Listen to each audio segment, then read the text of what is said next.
কি হবে নারায়ণগড়ে? যে নারায়ণগড়ে গতবার বিজেপি মাত্র 2100 ভোটের মার্জিনে হেরে গিয়েছিল।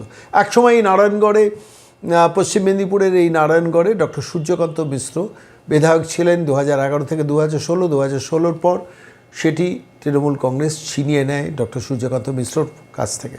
সেই নারায়ণগড়ে গতবার 2021-এ মাত্র 2100 ভোটের মার্জিনে বিজেপির প্রার্থী হেরে গিয়েছিলেন।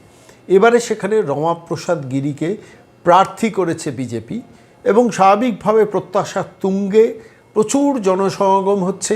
শুভেন্দু অধিকারী আজকে গিয়েছিলেন সেখানে এবং সেখানে পরিষ্কারই বললেন যে নারায়ণগড় আমরা গতবার হাতছাড়া করেছি 2100 ভোটের মার্জিনে, এবারে আমরা এই নারায়ণগড় দখল করব 21,000 ভোটের মার্জিনে। আমি আজকে সরাসরি সেই গ্রাউন্ড জিরোতে নিয়ে যাব নারায়ণগড়ে, দেখুন সেই দৃশ্য। এই পার্টির বিচারধারা প্রতিষ্ঠাতা, ধুতি পাঞ্জাবিতে থাকা একজন আদর্শ বাঙালি ডক্টর শ্যামাপ্রসাদ মুখার্জি। ভারতীয় জনতা পার্টির সমস্ত নেতা, নরেন্দ্র মোদীজি থেকে অমিত শাহ, রাজনাথ সিং থেকে জেপি নাড্ডা, নীতিন নবীন থেকে শুরু করে সবাই একযোগে একটা কথাই বলেছেন, ডক্টর শ্যামাপ্রসাদ মুখার্জির তৈরি করা পার্টি যতক্ষণ না বাংলা আমরা জিতছি ততক্ষণ আমাদের এই বিজয়ের যে সার্কেল, সেই বৃত্ত সম্পূর্ণ হতে পারে না। আমরা আশ্বস্ত, এবারে আমরা সরকার তৈরি করব। আমরা যদি দেখি 2019, 2021, 2024 মোটামুটি 40% মানুষ ভারতীয় জনতা পার্টিকে বরাবর সমর্থন করে এসেছে। আমরা যদি দেখি হিসাব, 2,30,00,000 গণদেবতা জনতা জনার্দন ভারতীয় জনতা পার্টিকে সমর্থন করে এসেছে। আমাদের আর এই রাজ্যে 3 থেকে 4% ভোট বাড়াতে হবে, 20 লক্ষ ভোট বাড়াতে হবে। তাহলেই আপনি দেখবেন 16-তে 3, 21-এ 77 আর 26-এ 177 প্লাস ভারতীয় জনতা পার্টি জিতবে। আমি বন্ধুদের কাছে বলি, আপনাদের কি সন্দেহ আছে এসআইআর এর পরে? সন্দেহ আছে? সন্দেহ নেই? সন্দেহ নেই তো? আপনাদের ক্যালকুলেশনে নেই এমন প্রচুর আসন ভারতীয় জনতা পার্টি জিতবে। আপনারা জানেন 2024 সালে আমাদের প্রাপ্ত ভোট কত? প্রাপ্ত ভোট 2,33,27,000। আর চোরা মূলে, তোলা মূলে, ছিন্ন মূলে তাদের প্রাপ্ত ভোট 2,74,00,000।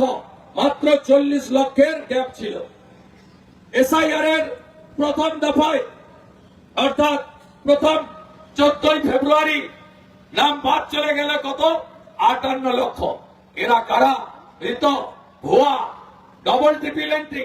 প্রথম দফায় কুচবিহারে ভোট দিত, দ্বিতীয় দফায় মালদায় ভোট দিত, তৃতীয় দফায় নদিয়ায় ভোট দিত, চতুর্থ দফায় বারাসাতে ভোট দিত, পঞ্চম দফায় বর্ধমানে ভোট দিত, ষষ্ঠ দফায় মেদিনীপুরে ভোট দিত, সপ্তম দফায় হাওড়াতে ভোট দিত, আর অষ্টম দফায় খালার ভবানীপুরে গিয়ে ভোট দিত। 58 লাখ বাদ চলে গেছে। তারপরে 28 ফেব্রুয়ারি ফাইনাল ভোটার লিস্ট, আরো 7,65,00,000। অ্যাডজুডিকেট 60 লক্ষ, তার মধ্যে 40 লক্ষ নিষ্পত্তি, আরো 20 লক্ষের কাছাকাছি ভোটার বাদ চলে গেছে। এরা কারা? এদের অধিকাংশই তৃণমূল কংগ্রেস ক্যামেরা বন্ধ করে ছাপ্পা মারত। আপনারা কি জানেন কলকাতার সিও অফিস পরিচালনা করত কে? তার নাম আরিজ আফতাব। নাম তো শুনেছেন? समझदार का तो इशारा ही काफी। 6 বছর কোন বৈধ ভোট করতে দেয়নি। আমার কাছে ডকুমেন্ট আছে, 2024-এ বিকেল 4টে থেকে 6টা ক্যামেরা বন্ধ ছিল। 7 দফার ভোটে প্রত্যেক দফায় 4,000 করে ক্যামেরা বন্ধ করে মৃত অ্যাবসেন্ট তালিকা বের করে ছাপ্পা মেরে এরা পশ্চিমবঙ্গে নির্বাচনে জিতত। তাই এবারে আর আরিজ আফতাব নাই।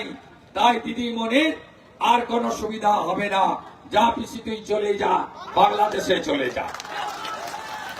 পিসির এবারে আর জেতা হচ্ছে না। এবং আপনারা জানেন যে মমতা ব্যানার্জি সুপ্রিম কোর্টে কালো চাদর গায়ে দিয়ে গেছিলেন কেন? অভয়ার বিচার চাইতে।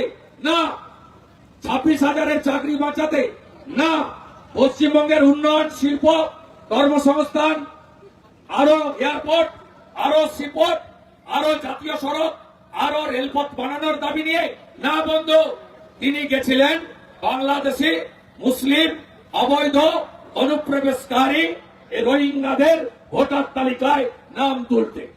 আমাদের সঙ্গে কোনো ভারতীয় মুসলমানের বিরোধ নেই, তারা ভোট দেন না অন্য কথা, মোদীজি তাদের সব পরিষেবা দেন, কোভিডের ইঞ্জেকশন, রেশন সব পান তারা ভারতীয়, তাদের নাম ভোটার তালিকায় থাকুক আমরা চাই। কিন্তু মমতা ব্যানার্জি লড়াই করতে গেছিলেন বাংলাদেশি অবৈধ মুসলিম অনুপ্রবেশকারীদের বাঁচাতে। তাই এই নির্বাচনে আপনাদের প্রথমেই বলেছি বিজেপি আসছে।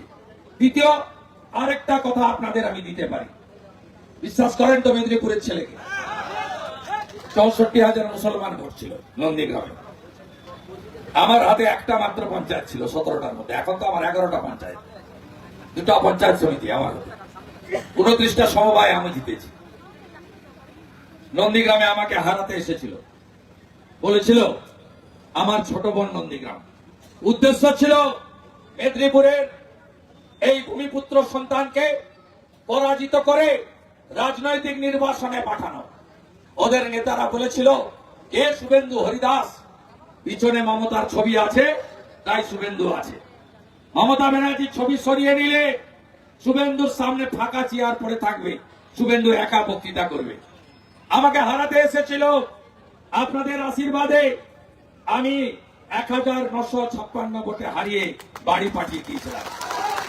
আমি আজকে আপনাদের বলি, বিজেপির কেন্দ্রীয় নেতৃত্ব আমাকে ভরসা রেখে নন্দীগ্রাম ধরে রেখে ভবানীপুর থেকে মমতা ব্যানার্জিকে দ্বিতীয়বার হারানোর দায়িত্ব দিয়েছে। আমি হারাবো হারাবো হারাবো এই কথা আমি আপনাদের কাছে দিতে পারি। নারায়ণগড়টা দেবেন তো আপনারা, গতবারেই দিয়ে দিয়েছিলেন। নারায়ণগড়ে যদি বিজেপির তার পরিবার ঠিক থাকে, কত ভোট ওদের কাছ থেকে আসবে আপনি চিন্তা করতে পারবেন না। সকাল থেকে রাত্রে নারায়ণগড়ের তৃণমূল নেতারা বলছে আপনারা আরো স্পিড বাড়ান, আরো মিছিল বাড়ান, আরো সভা বাড়ান, প্রার্থীকে আরো গ্রামে গ্রামে ঘুরতে বলুন, আমরা আপনাদের যা ভোট আছে আরো 20,000 ভোট আমরা দেব, আপনারা নিশ্চিন্ত থাকুন, আমরা নারায়ণগড় আপনাদেরকে দেব। তাই ভারতীয় জনতা পার্টি কারোর ভরসায় থাকবেন না, আপনারা নিজেরা সংঘবদ্ধ হন। এটা আমাকে সমিত মন্ডল আমার নেতা সভাপতি এগরার কর্মী সভায় বলেছিল যে আপনাকে আরো 3টে কর্মী সভা করতে হবে, খড়গপুরে নমিনেশন র্যালিতে থাকতে হবে। আমি আজকে 2টো করে দিলাম, কালকে খড়গপুরে দিলীপ দা এবং আপনাদের নমিনেশনে থাকবো। আমরা সবাই এবারের নির্বাচনে নেতা আমাদের নরেন্দ্র মোদী, জয় আমাদের লক্ষ্য, পরিবর্তন আমাদের সংকল্প। আমরা কেউ পিছনে তাকাবো না, সামনে তাকাবো, বলবো চরৈবতী চরৈবতী, স্বামী বিবেকানন্দের মন্ত্র। আমাদের এবারে জিততে হবে। হিন্দুদের হোমল্যান্ড, বাঙালি হিন্দুর হোমল্যান্ড পশ্চিমবঙ্গের সনাতনীদের এটাই শেষ নির্বাচন। যদি ভুল করেন তাহলে আগামী দিনে গ্রেটার বাংলাদেশ হতে আর বেশি বাকি নেই। জামাতিরা বাংলা দখল করবে, আবার বেলডাঙ্গা হবে, আবার ধুলিয়ান শামসেরগঞ্জ হবে, আবার সুজাপুরে বিচারপতিদের, মহিলা বিচারপতিদের সারা রাত্রি আটকে রাখা হবে, আবার মহেশতলায় তুলসী মঞ্চকে তুলে ফেলে দেওয়া হবে, আবার হরগোবিন্দ দাস চন্দন দাস হবে, আবার রামনবমীতে পাথর পড়বে, আবার হনুমান জয়ন্তীতে ধ্বজকে পুড়িয়ে দেবে, আবার দুর্গাপূজায় দুর্গা মূর্তি ভাঙবে, আবার কালী ঠাকুরকে পুলিশের প্রিজন ভ্যানে তুলবে, আবার রামনবমীর আগে ভগবান রামের মূর্তি ভাঙবে, সরস্বতী পুজো স্কুলে কলেজে বন্ধ করবে, গীতা বিতরণে বাধা দেবে, মৃদঙ্গ খঞ্জনি বাধাতে দেবে না, গলায় থাকা পবিত্র তুলসীর মালা আচার মালাকে কাঠের মালা বলবে, ধুতি পরতে দেবে না, আমাদের বিবাহিত মহিলার শাখা পলা সিঁদুর পড়তে দেবে না। তাই এই জামাতিদের হাত থেকে বাংলা বাঁচাতে হবে, বাংলাদেশ হতে দেব না, শরণার্থী হব না, শরণার্থী হব না, আর উদ্বাস্ত হব না, মোদিজিকে ছাড়বো না, ছেড়ে দিলে সোনার গোল আর যে পাবো না। তাই এই নির্বাচনে বেকারের হাতে কাজ, পেটে ভাত, মাথায় ছাদ, বিজেপির অঙ্গীকার। বিশ্বকর্মা যোজনা চালু, বিজেপির অঙ্গীকার। আয়ুষ্মান ভারত চালু, বিজেপির অঙ্গীকার। প্রধানমন্ত্রী সূর্য ঘর, বিজেপির অঙ্গীকার। মা বোনেদের 1,500 নয় 3,000, বিজেপির অঙ্গীকার। বিজেপির অঙ্গীকার। 1,20,000 বন্ধু বাড়ি হয় না, 15,000 টাকা বালির আজকে রেট। নদীগুলো শেষ হয়ে গেছে, সুবর্ণরেখা শেষ, কাঁসাই শেষ। সব বাড়ি চোরেরা পুলিশের সঙ্গে ভাগ বন্দোবস্ত করে নদী শেষ করে দিয়েছে। 2,15,00,000 বেকার, বেকারদের চোখের জল। 1 কোটি পরিযায়ী শ্রমিক, কোন গ্রামে যুবক নেই, সব বিজেপি শাসিত রাজ্যে চলে গেছে। পেটের টানে বাংলাকে বাঁচাতে হবে। টাটাকে চাই, বিজেপি তাই। চাকরি চাই, বিজেপি তাই। শিল্প চাই, বিজেপি চাই। ধানের ন্যায্য মূল্য চাই, বিজেপি তাই। নারী সুরক্ষা চাই, বিজেপি তাই। অভয়ার মা পদ্ম ফুলের প্রার্থী, সন্দেশকালের রেখা হিঙ্গলগঞ্জে পদ্ম ফুলের প্রার্থী। কামদুনির টুম্পা বিজেপির পতাকা নিয়ে রাস্তায়। পাহাড় থেকে জঙ্গল, চারিদিকে পদ্ম, চারিদিকে পদ্ম, চারিদিকে পদ্ম। পিসিমণি হবে এবার যত। তাই সব ভোট বিজেপিকে দেবেন। আমি কলকাতায় গিয়ে গেলাম, ভবানীপুরে লোক বসে আছে, ওটা হারাতেই হবে, হারাতেই হবে। কাল খড়গপুরে দেখা হবে। আবার নির্দেশ দিয়েছেন সমিত মন্ডল, 5টা জনসভা চাই। আমি 23-21 আগে ওটা 3-4 তো করবই, করবই। শুধু জনসভা নয়, একটা ছোট গাড়ি রেখে দেবেন, মাঝখানে গলা কাটা, মাথাটা উঁচিয়ে রেখে গ্রামে ঘুরবো। মেদিনীপুর শুভেন্দুর সঙ্গে থাকে কিনা দেখে যাবে। মেদিনীপুরের লোক মোদিজির সঙ্গে থাকবে।